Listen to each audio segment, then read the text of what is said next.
Welcome back to CSTV as the Spirit of the American Cowboy Foundation edges closer to its second annual New England Wild West Fest, June 26th to the 28th at the Marshfield Fairgrounds.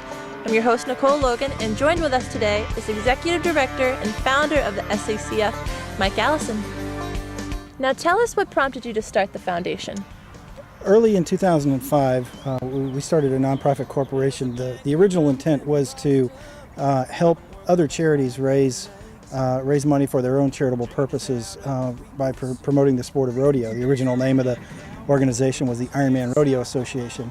And then in early 2006, a dear friend of ours and former colleague found out that her son was diagnosed with neuroblastoma, a particularly devastating form of cancer. And we made the decision at that time to focus our efforts on raising money for pediatric cancer research. We renamed the organization the Spirit of the American Cowboy Foundation. Now your motto is helping fight childhood cancer 8 seconds at a time. What is the link between cowboys and children in the fight of their lives? Well, I think rodeo and bull riding is a metaphor for the struggle that any child, or anyone for that matter, but particularly children, we think of it as a metaphor for children fighting this battle. You know, maybe it's a foe they don't understand. Certainly is a fearsome foe, and that idea of battling against the odds, no matter how bleak or dire. You know, keeping the fight, never quit, never say die, never weaken. Those are it's sort of the linkage between the two, and the courage. You know, people think of cowboys as rough and tough, but you've never seen courage until you've gone to the Jimmy Fine Clinic with us at Dana-Farber and saw and you've seen kids that are battling for their lives against a disease they don't understand. Unbelievable. Now, when people think of rodeos, they think Texas. What does the New England Wild West Fest bring to the Northeast? Well, first of all, as a native of Fort Worth, Texas, I can understand that. I think there may be some people who are involved in the sport of rodeo in places like Kansas and Cheyenne and Calgary that may take exception to your Texas comment, but I understand.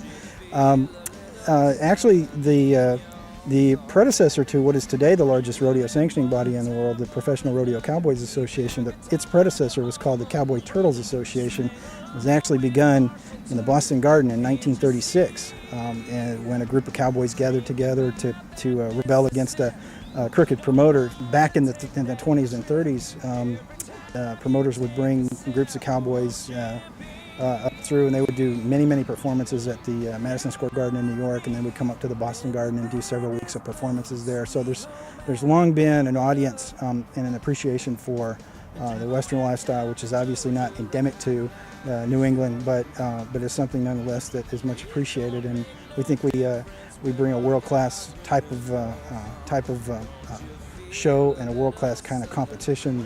We've had some great talent so far, and we expect that the talent level will continue to increase over the years. Thank you, Mike. It was a pleasure to have you on this episode of Cowboy Spirit TV. We look forward to seeing everyone at the New England Wild West Fest, June 26th to the 28th. Mark your calendars. It's going to be an awesome weekend, the prettiest weekend in June, and we'll see you all there.